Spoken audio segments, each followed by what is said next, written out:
Hi friends, இப்போ நம்ம சேனலில் என்ன பார்க்க போகிறோம் பார்த்தீங்கன்னா, க்ரீமி மைனஸ் எப்படி செய்கிறது அப்படின்னு பார்க்க போகிறோம்.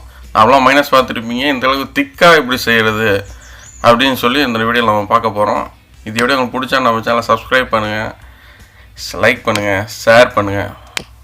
பார்ப்போம் அந்த வீடியோ பற்றி ஃபுல்லாக.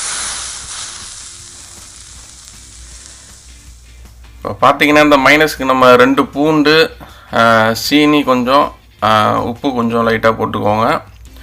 அப்புறம் நம்ம இந்த மைனஸுக்கு இருந்துட்டு நம்ம 2 முட்டை போட போகிறோம்.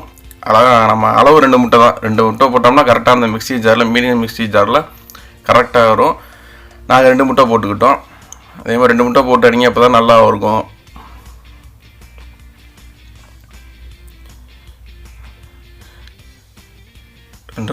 ரெண்டாவது முட்டை. அடுத்து பார்த்தீங்கன்னா கொஞ்சம் எண்ணெய் கொஞ்சம் ஊற்றிக்குவோங்க. நாங்கள் 3 ஸ்பூன் ஊற்றிக்கிட்டோம். ஃபஸ்ட்டு கொஞ்சம் ஊற்றிட்டு 3 ஸ்பூனோட கொஞ்சம் எண்ணெயை ஊற்றிட்டு மிக்சியை நல்லா ஓட விட்ருங்க.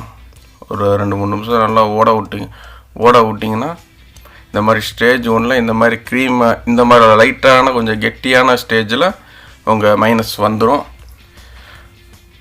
பார்த்துக்கோங்க, இவ்வளோ லைட்டாக இருக்கும். அதை நம்ம ஓட விட்டதுக்கப்புறம் அதுக்கப்புறம் பார்த்திங்கன்னா இன்னும் கொஞ்சம் நம்ம எண்ணெய் சேர்க்கணும். அது கொஞ்சம் கொஞ்சமாக எண்ணெய் சேர்த்து மிக்சியை ஸ்லோவாக லைட்டாக ப்ரெஸ் பண்ணி விடுங்க. அப்போ தான் மைனஸ் வரும். நீங்கள் நல்லா ஓட விட்டிங்கன்னா இந்த அடுத்த ஸ்டேஜ் 2 இது பார்த்திங்கன்னா நம்ம லைட்டாக ப்ரெஸ் பண்ணி எடுத்து வச்சது கொஞ்சம் க்ரீமியாக இருக்கும். ஸ்லோவாக ஓட விடுங்க. ஃபாஸ்ட்டாக ஓட விட்டிங்கன்னா தண்ணி ஆயிரும். ஸோ ப்ரெஸ் பண்ணி விடுங்க. அடுத்து நம்ம ஸ்டேஜ் 3 பார்க்குங்க. இது இன்னும் கொஞ்சம் க்ரீமியாக வந்துருக்கும். அதான் எண்ணெய் ஊற்றி லைட்டாக ப்ரெஸ் பண்ணிங்கன்னா இந்த மாதிரி வந்துடும். இது ஸ்டேஜ் 3ல் இந்த மாதிரி நம்மளுக்கு கிடைக்கும். கொஞ்சம் க்ரீமியாக இன்னும் நம்ம திக்காக போகலாம். இதான் நம்ம ஃபைனல் ஸ்டேஜு. பாருங்கள் மைனஸ் எப்படி வந்திருக்குன்னு மட்டும் பாருங்கள்.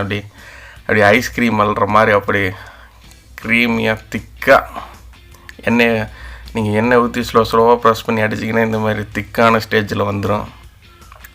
பார்க்குறக்கு எல்லாருக்கும் நல்லா டேஸ்ட்டாக வந்துச்சு. இந்த மாதிரி திக்காக செஞ்சு சாப்பிட்றப்ப ட்ரை பண்ணி பாருங்கள் நீங்களும் உங்கள் வீட்டில். பாருங்கள்,